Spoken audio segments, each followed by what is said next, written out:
Hi, this is Mustard Strong, formerly known as James Fargon, doing the nightly newsfeed wrap-up for, what is it now, the 20th. Good. 5 more days till payday. And I've got a few bucks left in my pocket. I'm rationing them.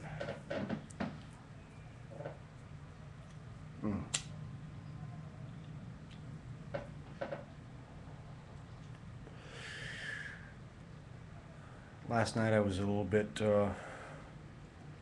overcome with emotion. It happens from time to time. I believe that my grandpa got murdered, and it sometimes the emotion just washes over me, and I can't help it.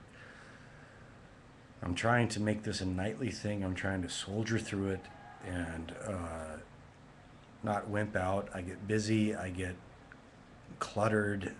Things come up, and I miss nights, but I don't like it. I want it to be a nightly thing. And last night, I thought about not doing it because I was overwhelmed, but I thought I would do it anyway and just come out and be honest. And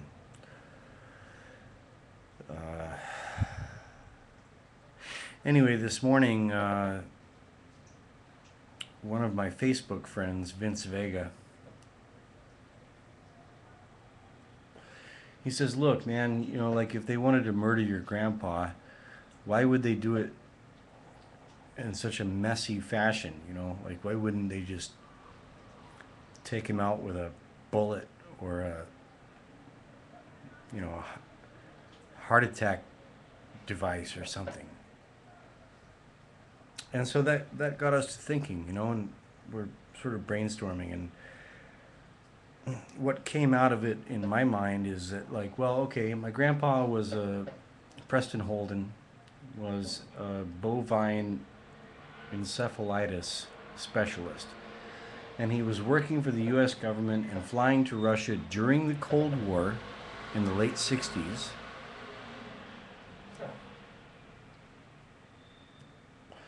Okay, so he was flying at some fairly high levels of government scientist circles. And anthrax is a weaponized bovine syndrome. So he died in 1972, the same year that anthrax was officially taken off the U.S. Armory list. And his throat was slit from ear to ear, and it was ruled a suicide. Now,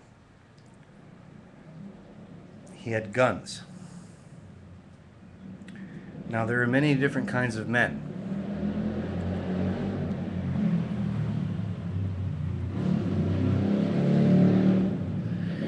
My grandpa was a kind of a man that came from West Virginia, and he had guns.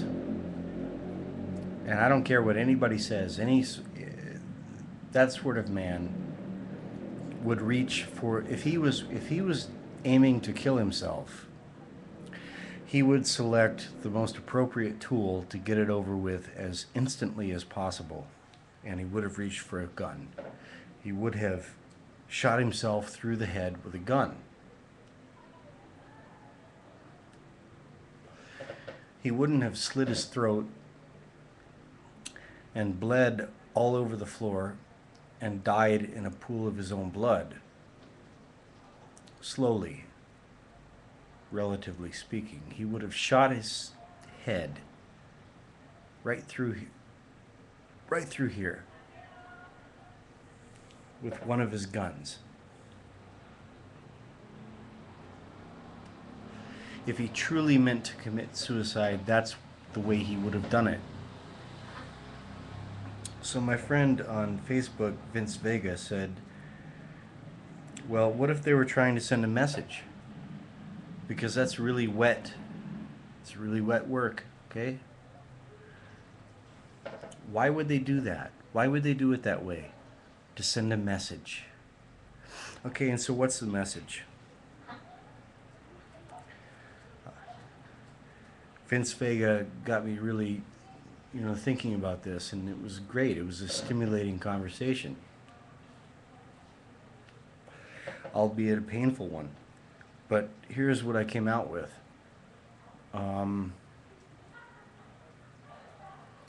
Bovine encephalitis weaponized as anthrax. Here's a scenario. I can't claim it to be true. I can only postulate. My grandfather realizes that he's being used to weaponize a bovine syndrome to kill people. And he says, well, fuck that. Not only will I not be a part of this, I'll expose it. And he does so. He does so to the extent that they have to pull it from the official armory list. But in retribution, the paymasters of the corporate republic of the United States of America, the Ashkenazi Jews, whose kashrut laws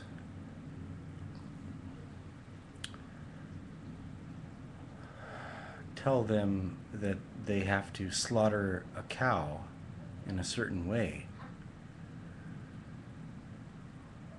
Those Ashkenazi Jews murdered my grandfather in the manner of a cow.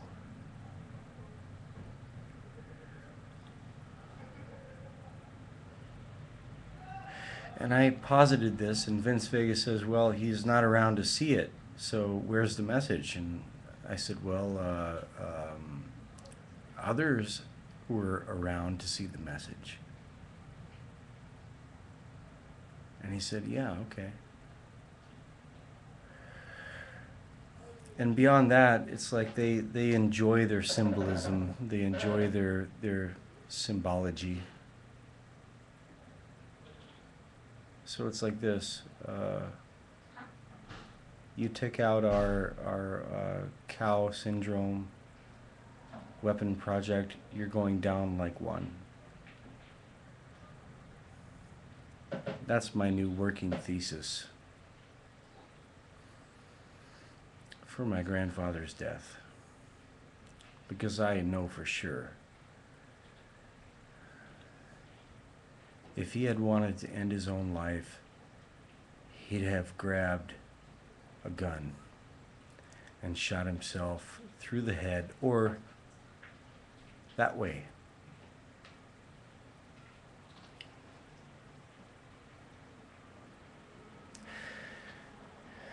Anyways, moving on. I'm going to go to David Icke and see if I can call something out of this. Remember who you are. Buy my book. Buy my book. Buy my book. Great Awakening. Buy my book. Facebook purchases Israeli facial recognition company. Oh, that's a big one. Yeah. Well, Facebook is Israeli from the get-go, so go fucking figure.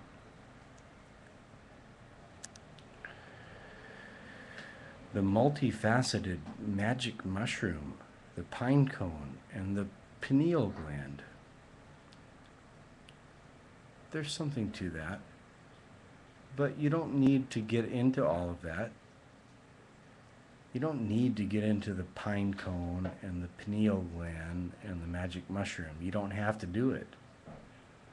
I've done it, but you don't have to.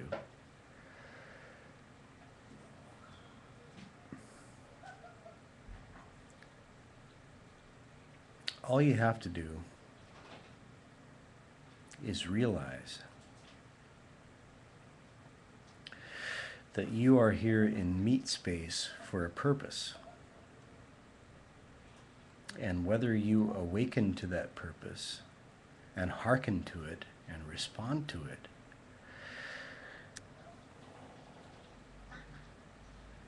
who knows? But you are here for a purpose, a potential purpose. And if you recognize that the only time is now, and that the past is all memory, and the future is all anticipation. In other words, the past and the future are all mentation, all mental activity, and only now is real. And if you recognize that this creation was brought into existence by a creator whom you can call God, and if in your heart of hearts you only want to serve him and advance his order, you don't need to do mushrooms. You don't need to concern yourself with your pine cone gland. You just do what's right. And you oppose what's wrong. And there is one holy law. One. It's very hard to speak in words, but you know it in your heart. You know it. Don't hurt other people. Don't advance yourself at the expense of others. Don't step on other people's faces. Love other people as if they were yourself. And if you hate yourself, and therefore you hate other people, you're probably going to end up in hell. And so this is my new postulate. Everybody is going to end up where they want to be. If your heart is full of hell and hatred for your fellow man, your desires are going to lead you to hell. If your heart is pure and full of love for your fellow man, your heart is going to lead you to heaven. God doesn't make mistakes. He's going to let everyone go where they want to be. So if you want to go to hell, you'll go to hell. If you want to go to heaven, you'll go to heaven. And meanwhile, here where we are, this is purgatory. This is the testing ground. This is where we all decide where we want to be. Now I have to check on my time. Not much of a Newsfeed wrap-up, is it? I can hardly get through 2 items before I start pontificating, but that's just me. I've got things to say.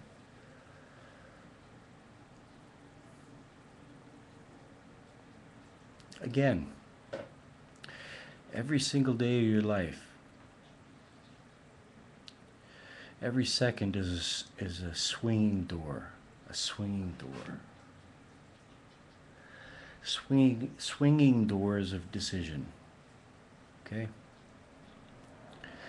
And so do you lean toward the left or do you lean toward the right?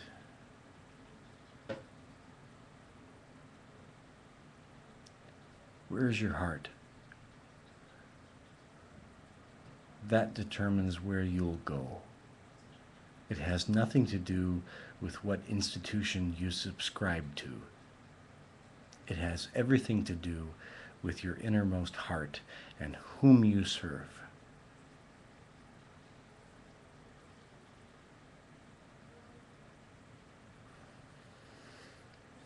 Serve God, the creator of the natural order,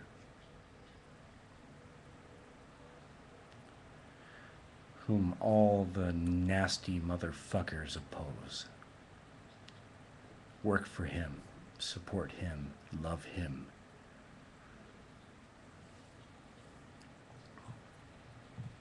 This is Mustard Strong, formerly known as James Fargon, over and out.